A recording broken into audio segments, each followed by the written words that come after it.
Escucha y te contaré la historia de la cruz. Amén. Escucha y te contaré la historia de la cruz. El trabajo que voy a presentar a continuación, el tema no.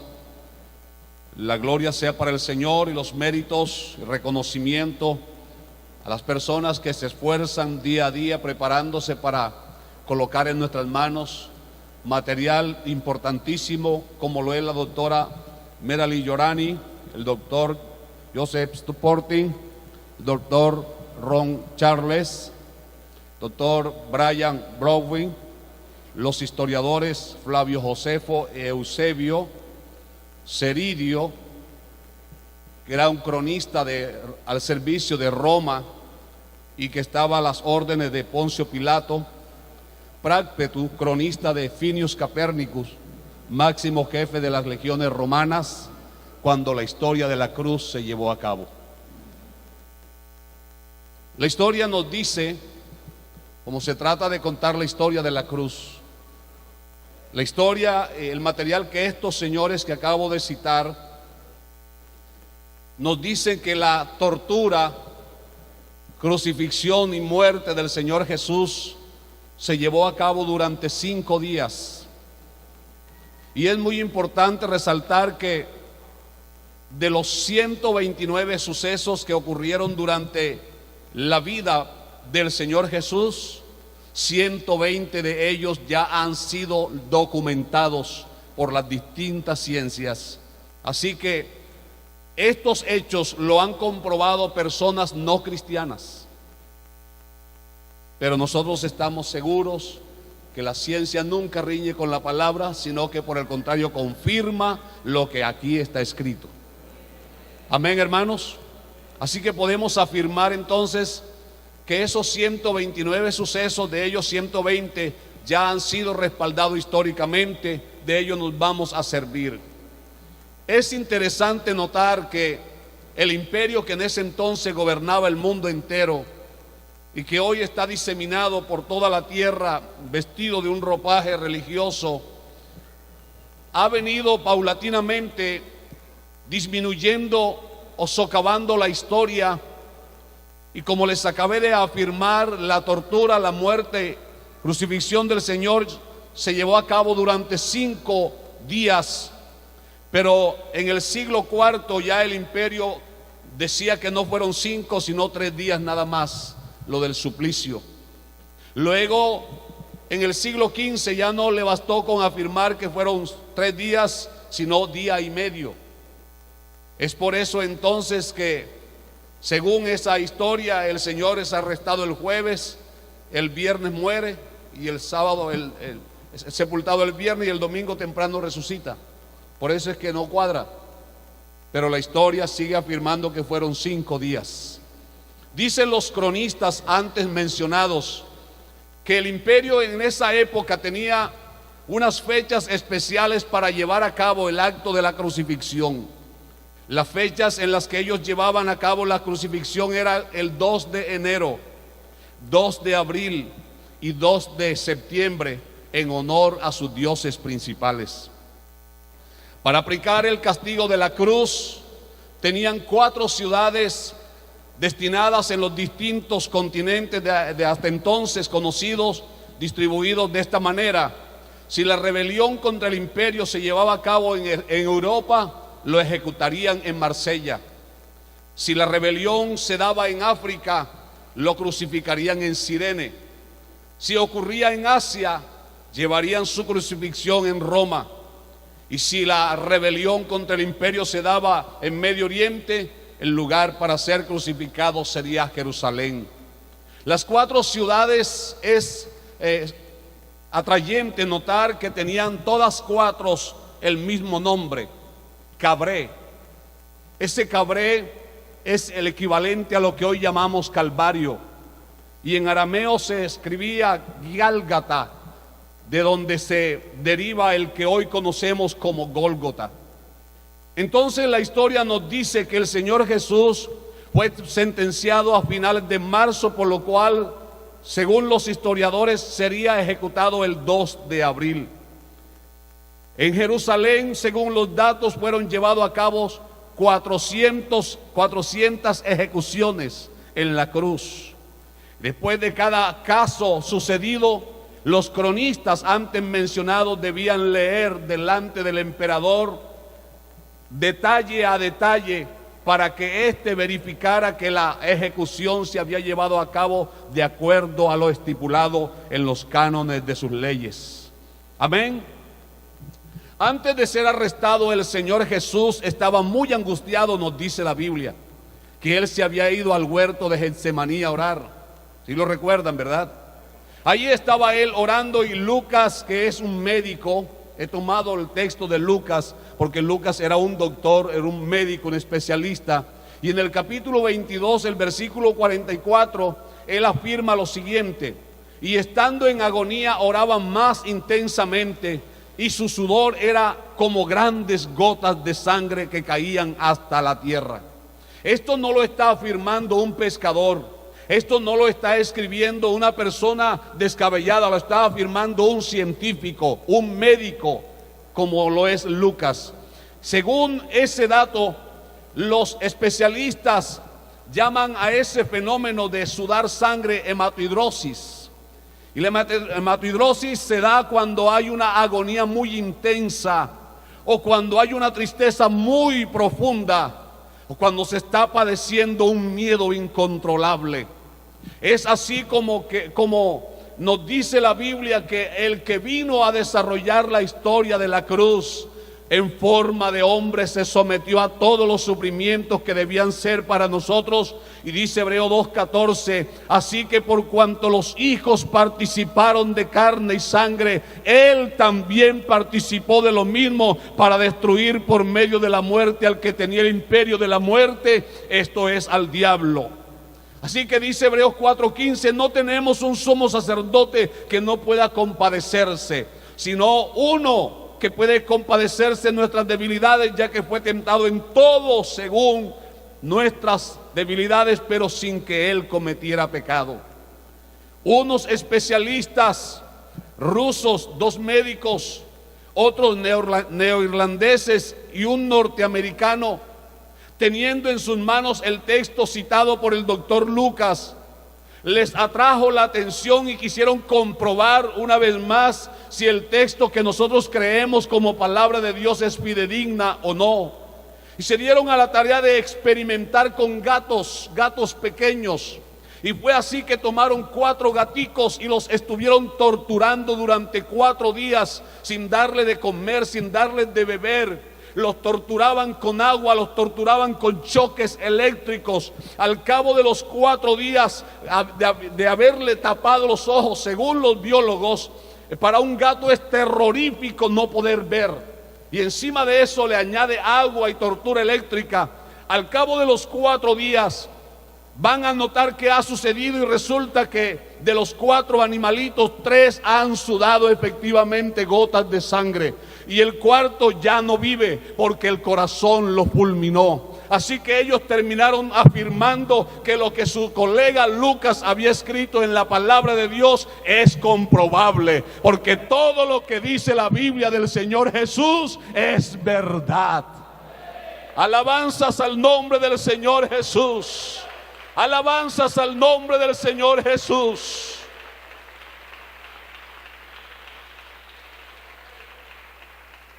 ¿Cómo no iba a estar triste Él? ¿Cómo no iba a estar triste si Él le dijo a los discípulos: mi alma está abatida, mi alma está angustiada hasta la muerte? Cuando apenas ingresaba a Jerusalén, lloró de tristeza por el rechazo que su pueblo le propinó. Y dice Juan que a los suyos vino, pero los suyos lo despreciaron, lo rechazaron. Pero gracias al Señor, a que nosotros no lo hemos rechazado, estamos celebrando esta noche la victoria de la cruz del Calvario. Alabanzas al Señor, alabanzas al Señor. Cuentan los historiadores que el máximo jefe de los escuadrones romanos en las tierras hebreas, Finios Capérnicos, llegó ante el sumo sacerdote diciéndole que necesitaba que le proporcionara una legión de 600 soldados más, para sumarlo a los 200 con los que él contaba, para poder ir a detener a Jesús. Porque Capernicus había escuchado que este Jesús durante 3 años estaba haciendo cosas extraordinarias. Sanaba enfermos, resucitaba muertos, levantaba paralíticos, le devolvía la vista a los ciegos, tenía poderes que ningún otro hombre tenía. Así que Capernicus dijo: solo no puedo, no quiero pasar vergüenza, así que dame 600 soldados más. Y nos dice Juan el apóstol en el capítulo 18, versículo 4: pero Jesús, sabiendo todas las cosas que le habrían de acontecer. ¿Sería que él escuchó lo que Capernicus le estaba diciendo al sacerdote allá en la cámara secreta? Claro, hermano, porque él es el que oye en secreto y nos recompensa en público. Él es el que oye y responde la oración de su iglesia. Alabanzas al Señor. Dice la Biblia que cuando llegó Judas guiando a este batallón que fue a detener a un solo hombre, que no cargaba en su ropa siquiera un alfiler, que era indefenso, que no hería a nadie, lo fueron a detener. Cuando estuvieron cerca de él, luego de Judas haberlo besado, se dirigió a Capernicus y le dice: ¿a quién buscáis? El jefe de la guardia dice: a Jesús Nazareno. Usted ha leído lo que dice Juan, ¿verdad? El Señor respondió diciendo: yo soy. Y cuando responde yo soy, aquellos que estaban allí, que habían venido dispuestos a detenerlo, se van todos al suelo nada más con la declaración de él. ¿Sabe por qué, hermano? Porque en ese yo soy se está conjugando la gloria, el poder y la majestad del creador del universo. Es la identidad de la deidad suprema. Es el eterno presente. Aleluya. Con eso él estaba diciendo a Capernicus: no me llevas porque traigas orden del sacerdote, no me llevas porque traigas 800 o 600 soldados, me llevas porque yo me entrego, porque yo tengo poder para entregarme y para levantarme. Alabanzas a él, alabanzas a él, aleluya. Bendito sea el nombre del Señor. Él no se está resistiendo, él no está amagando, él no está especulando, sencillamente está identificándose como el Jehová de los ejércitos, como el poderoso gigante de Jeremías, como el que nunca pierde una batalla, como el que defiende la causa de su pueblo, con aquel que derrota a los poderosos de este mundo. Ese es el que defiende esta iglesia. Aquel que se encontró con Saulo en el camino de Damasco. El Señor estaba respondiendo entonces a lo que Capernicus había afirmado, y como si le estuviera diciendo: necesito que creas no por lo que has oído decir, necesito que veas también que el que está frente a ti es también tu Salvador. Aleluya. El Señor entonces comienza su camino como el Cordero de Dios. A partir que Capernicus y los soldados lo detienen, él se presenta como el cordero que va a ser inmolado. Cordero inmolado significa el que se entrega voluntariamente. A partir de entonces él enmudece y empieza su camino hacia el Calvario. Aquella noche ya lo llevan ante el sumo sacerdote. Y estando ante el sumo sacerdote, este empieza a insultarle y a hablarle, a provocarle, pero el Señor guarda silencio. Es así como el escribano, el siervo del sacerdote, golpea al Señor. La Reina Valera en Mateo 26, 67 y 68 traduce bofetada. El término bofetada allí, si lo llevamos a la interpretación bíblica, si lo llevamos a la parte que a nosotros nos ocupa, se traduce entonces como el golpe que le da el escribano con la herramienta de escribir en el tabique, deslocándole de esa manera el tabique, y empieza el sangrado del Señor Jesús. A partir de allí dicen los historiadores que ese golpe fue tan profundo que trataron en vano con 6 manojos de mirra que venían a hacer algo como unas esponjas que absorbieran la sangre, pero esas 6 esponjas quedaron llenas de sangre, porque él tenía que derramar una preciosa sangre con la cual debía pagar un precio para salvar el alma de todos los que hay aquí conmigo y los que vendrán. Alabanzas para él.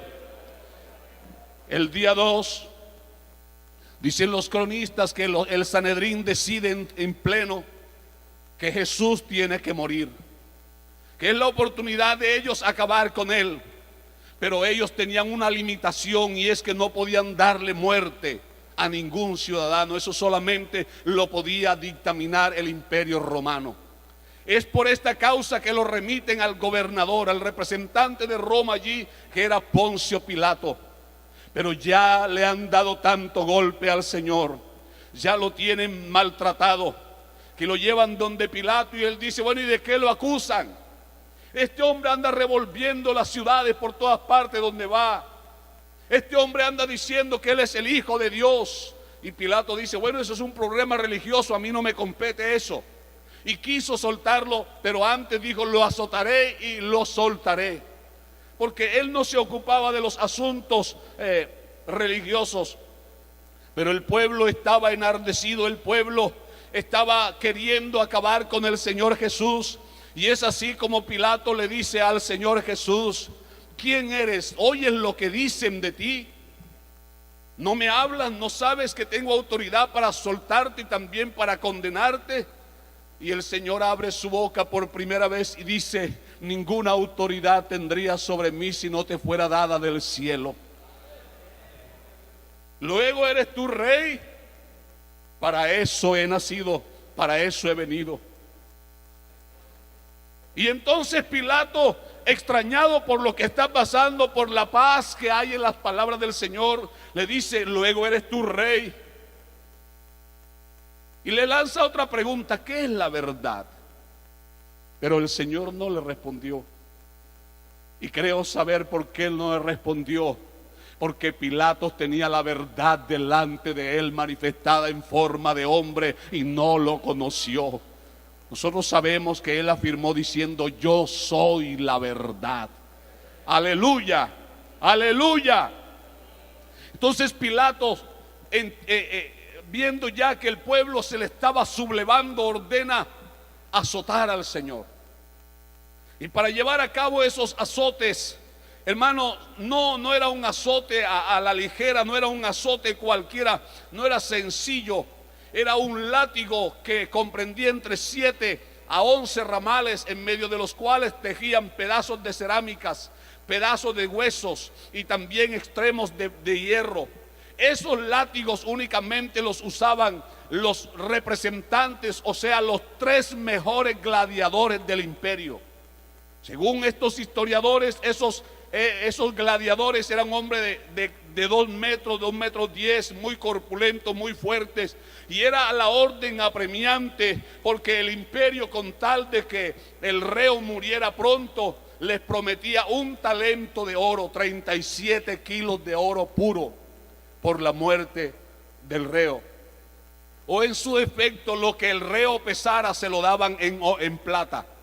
De manera que se dictaminaban esos azotes se dictaminaban para el reo, y los encargados de ejecutar el juicio tenían que empezar a turnarse para darle el azote. Cada uno debía darle 10 azotes.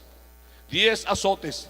Esos azotes tenían que ser aplicados con ese látigo temible llamado flagrum. Cuando el flagrum estaba en manos de los gladiadores, cuentan los historiadores que muchos hombres criminales, muchos hombres malos se hacían en sus ropas del miedo que les causaba pasar por las manos de aquellos verdugos. Pero nuestro Señor está allí. El castigo entonces para una persona que cometiera un robo eran unos 50 azotes. Para una persona que asesinara a un ciudadano romano eran 70 azotes. Pero para alguien que estuviera acusado de rebelarse contra Roma eran 100 azotes. Y esos 100 azotes se llevaban a cabo por sorteo. Cada verdugo aplicaba un azote de 10. Y el que lograra quitarle la vida al reo durante su azote, ese se quedaba con el premio.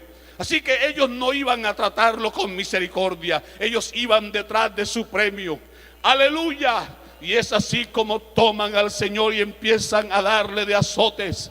Y dice Seridio que después de haber recibido los 100 azotes, el Señor está con su espalda destrozada, está con su espalda hecha pedazo, las costillas se ven todas por la parte de atrás, sus pulmones se ven, su corazón se ve palpitar, los órganos internos se ven, y él como que se lleva las manos al vientre, evitando que sus órganos se desparramen por todas partes. Y no se explicaban cómo todavía él permanecía en pie, pero es que él era el cordero que debía dar su vida por el pecado del mundo. Alabanzas para él, alabanzas para su nombre.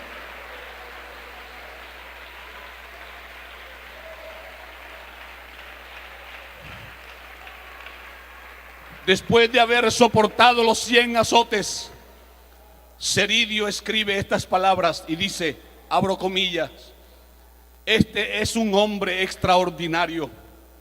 Nunca antes alguien había resistido semejante azote. Su resistencia, su paz, su silencio, eso no es de un ser humano. Oh hermano, cuánto necesitamos nosotros aprender a bajar la cabeza en humildad delante de aquel que se entregó por nosotros voluntariamente. Si comprendiéramos la magnitud de lo que él soportó, no andaríamos altivos ni reclamando, sino de rodillas a los pies de él, agradeciéndole por tan grande salvación. Alabanzas al Señor. Pero ¿sabe qué está escrito en el Salmo 22, 17? Han contado mis huesos uno por uno, se pusieron a mirarme despacio y a observarme. Eso es Salmo 22, 17. Luego que él salió de esos 100 azotes, todas sus costillas estaban al descubierto, su columna vertebral se veía perfectamente, sus órganos internos, repito, se podían notar con facilidad desde atrás. Los cronistas están viendo todo aquello y no entienden, pero nosotros hoy entendemos porque él vino a ser autor de eterna salvación. Alabanzas al Señor, alabanzas al Señor. Y si leemos el Salmo 22, los versículos 12 y 13, dice el salmista: me rodearon todos los fuertes de Basán, como perros destrozan mis huesos, mis carnes, perdón. Eso me da pie como para pensar que esos verdugos estaban algo así como poseídos, porque era como que la oportunidad de Satanás decir: lo vamos a acabar, vamos a eliminarlo, vamos a quitarlo de en medio. Pero hermano, aunque el infierno encabezado por el diablo se haya venido contra el Señor Jesús, a él ni la muerte ni nada lo puede destruir, porque él es Señor de señores, Rey de reyes y todopoderoso. Aleluya, gloria a Dios. Finius Capernicus, luego de observar que los 100 azotes no han acabado con la vida del Señor Jesús, ordena un segundo castigo, y este segundo castigo era llevarlo a un banco donde lo acostaban boca abajo, y sobre ese banco le ataban las manos y los pies, y los mismos gladiadores tenían que proporcionarle 50 garrotazos, así, perdone la expresión, pero así escriben los cronistas. 50 garrotazos sobre una columna expuesta, sobre unas costillas al aire, sobre unos órganos blandos que están sin protección. Y aquellos verdugos infringen aquel castigo con todas sus fuerzas. Le dan aquellos 50 golpes, pero el Salmo 34, 20 dice: él guarda todos sus huesos y ni uno de ellos será quebrado. Los cronistas dicen: estamos asombrados, ni una sola astilla vuela de su columna, ni una costilla se rompe. Pero es que nosotros sabemos que él no vino a morir ahí debajo de ese garrote, él vino para entregar su vida en la cruz del Calvario.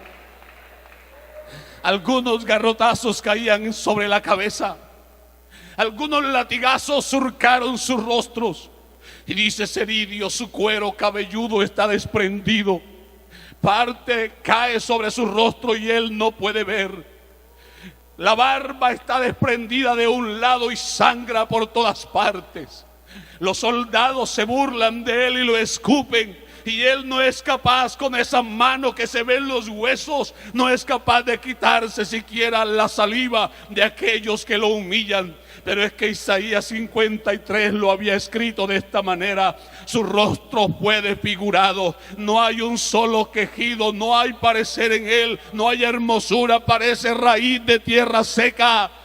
Pero dice Ceridio, qué extraño, este hombre no se queja. Este hombre no se lamenta, este hombre no clama misericordia, este hombre ni siquiera gime. Pero es que si él se hubiera quejado, los ángeles tendrían que haber bajado a defenderlo. Pero él no venía para que lo libraran los ángeles, él vino a librarnos a nosotros de ese castigo atroz. Alabanzas para él, alabanzas para él.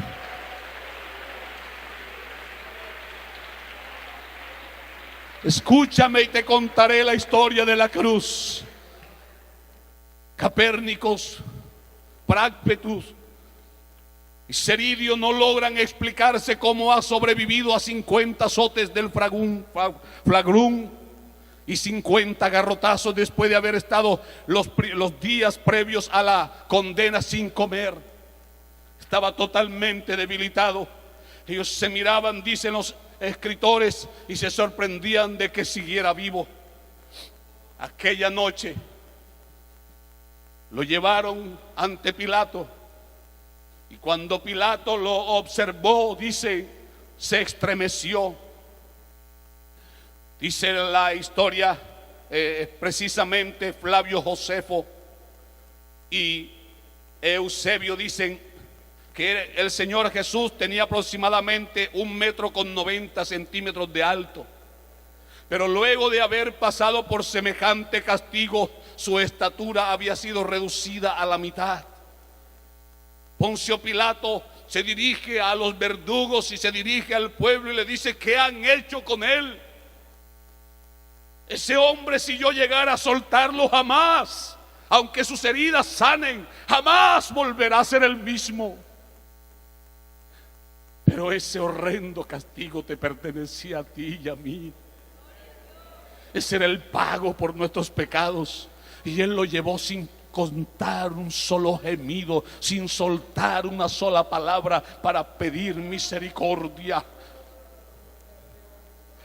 Dice Flavio Josefo, su pulmón izquierdo se ve. A veces se lleva su mano huesuda hasta la vista, y aparte el cuero cabelludo desprendido, se nota que respira con mucha dificultad. Era el castigo que estaba llevando él. Pero sigue Ceridio diciendo, su mirada algunas veces se nota perdida, otras veces está fija en el piso, pero en lo que se nota del rostro, cuando logro contactar sus ojos, se ve en él una dulce paz. No hay brillo de ira, no hay deseo de venganza, no hay el más mínimo asomo de enojo en él. Este hombre es extraordinario, dice Ceridio. En el tiempo que he estado al servicio del imperio, nunca he visto que un hombre se parezca a este Jesús. Pero ¿quién se va a parecer a él? Si como él no hay nadie. Pero bendita promesa que tienen sus seguidores, que los que muertos en Cristo resucitarán primero. Pero dice Juan, amados, ahora sabemos que somos hijos de Dios, pero aún no se ha manifestado lo que hemos de ser. Pero sabemos que cuando Él se manifieste seremos semejantes a Él, porque le veremos tal como Él es. Alabanzas a su nombre, alabanzas a su nombre. Esa noche lo echan allí al calabozo.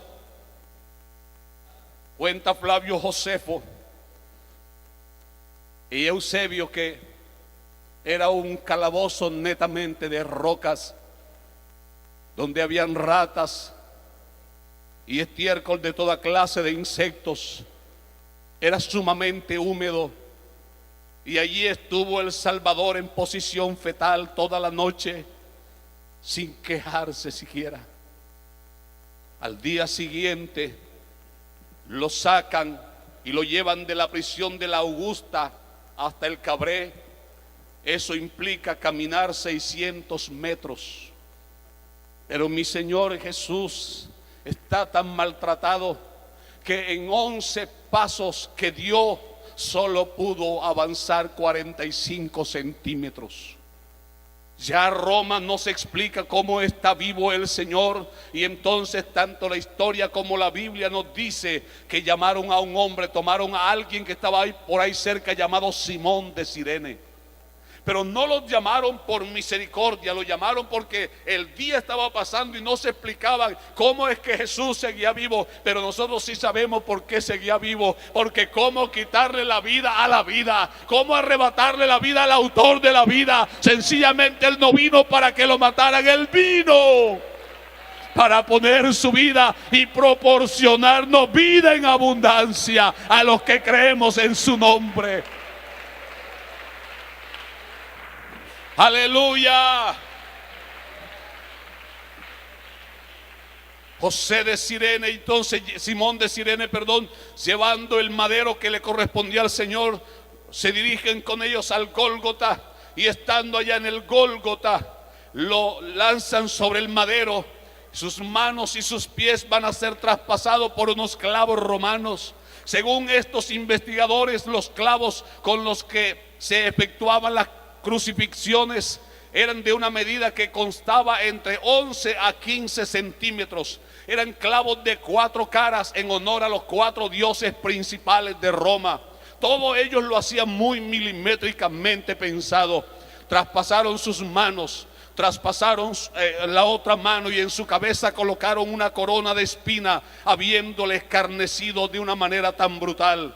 Pero el Creador de todos nosotros nos diseñó de una manera tan especial. Los profesionales que hay aquí, no sé si me desmentirán, pero en investigaciones he encontrado que en la parte del pie, entre nuestros músculos y huesos, hay un nervio llamado el nervio peroneal profundo.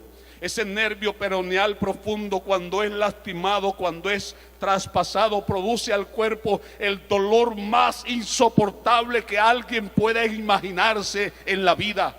Pero ¿sabe por qué Él se dejó traspasar los pies también y experimentó el dolor tan profundo? Porque Él es varón de dolores, experimentado en quebranto. Y eso me da autoridad para decirle a usted, hermano que llora, usted hermano que sufre, usted amigo que está aquí esta noche, que el que fue al Calvario en la historia de la cruz autorizó diciendo que Él llevó el dolor del SIDA, Él llevó el dolor del cáncer, Él llevó el dolor de la tuberculosis. Él llevó todos los dolores en su cuerpo.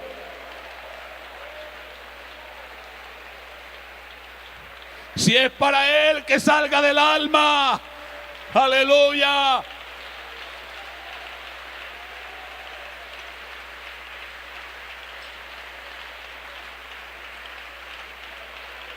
Gloria, gloria, gloria, gloria, gloria a su nombre.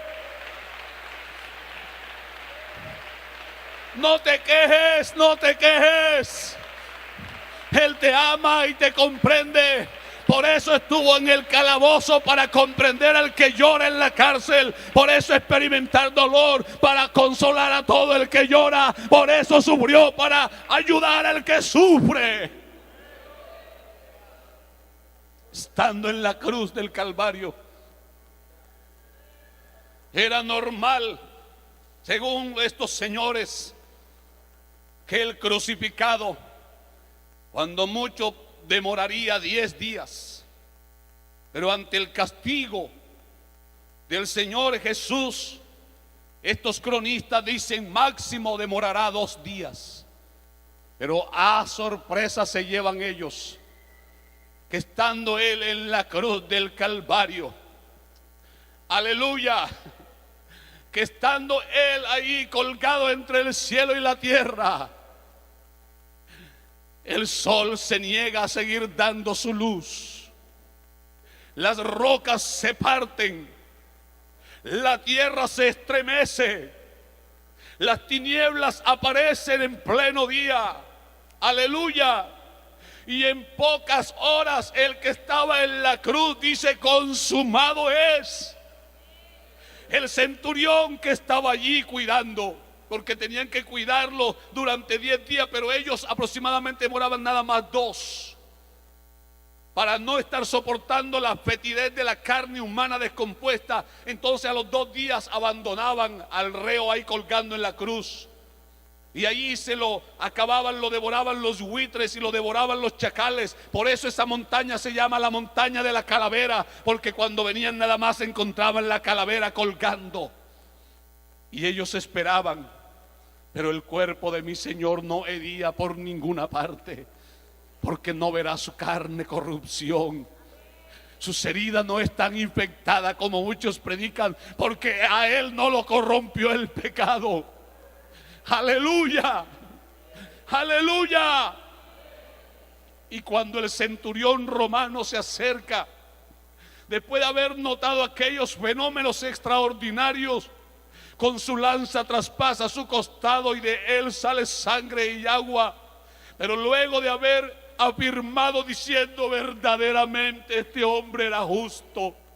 Y dicen estos cronistas que ese centurión fue el primer cristiano que hubo en todo Roma, porque fue el desenlace de la historia de la cruz. Hasta allí te cuento la historia de la cruz. Pero el que nos reúne esta noche no se quedó en la cruz, fue bajado de la cruz, colocado en la tumba. Tampoco se quedó en la tumba, la puerta de la tumba fue abierta, se levantó con poder y gloria, porque él había dicho: nadie me quita la vida, yo tengo poder para ponerla y tengo poder para volverla a tomar.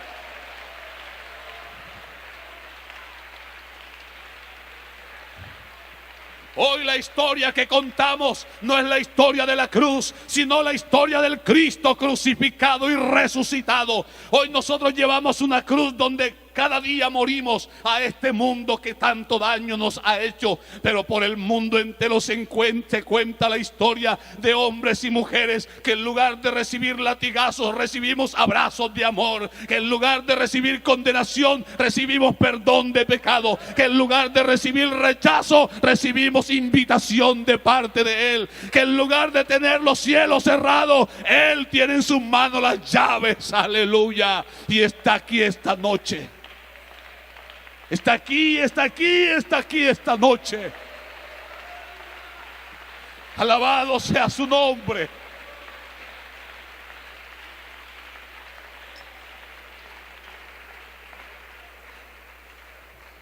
Amigo querido que te encuentras con nosotros, si tú quieres ser salvo, déjate de andar experimentando en movimientos y de iglesia en iglesia. En el universo entero solo hay uno que merece ser llamado el Salvador del mundo, y tiene su nombre, y su nombre es Jesucristo el Señor.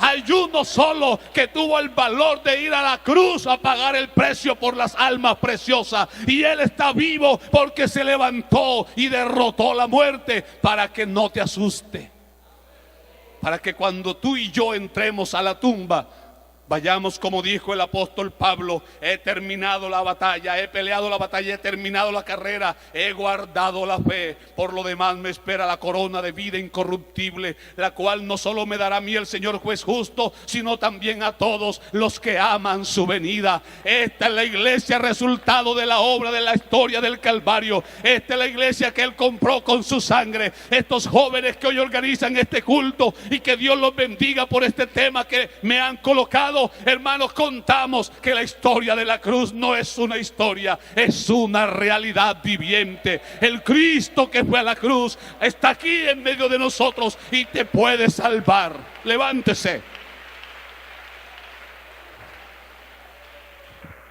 ¿Será que alguien en gratitud a aquel que fue a la cruz de ahí, de esa silla donde está, siente en su corazón el deseo de decirle: le voy a regalar mi alma a ese que me amó de tal manera. ¿Será que a un caballero o una dama de ahí donde se encuentra es capaz de venir acá diciéndole: Jesús, te voy a dar mi corazón para que tú te encargues de mi vida a partir de hoy? ¿Dónde está esa dama valiente? ¿Dónde está ese caballero valiente que se va a escapar de la condenación eterna viniendo a los brazos del único que tiene poder para hacerlo? Es un culto misionero. Aquí viene un joven, gloria al Señor.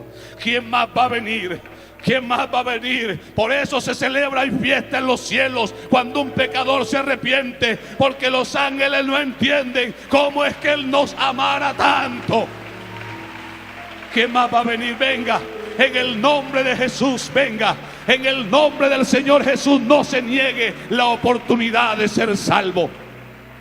El evangelio no es para cobardes. El evangelio no es para personas que se esconden detrás de otro. El evangelio no es para creyentes que se avergüencen del Señor. El evangelio es para personas que su corazón le palpite de pasión, le palpite de gratitud hacia aquel tan bueno y maravilloso que sin conocernos nos amó hasta la muerte, que sin haber nacido nosotros ya nos tenía semejante bendición. Venga, mi querida dama, venga, caballero, venga. Su alma es valiosa, su alma es preciosa. No hay otra forma que usted se escape de la condenación. Él sufrió todo eso para que usted no lo padeciera. Pero si usted rechaza esa salvación, el padecimiento suyo no será en el cuerpo, será su alma la que se quedará separada eternamente de su Creador, y será el castigo más cruel que jamás te hayas imaginado.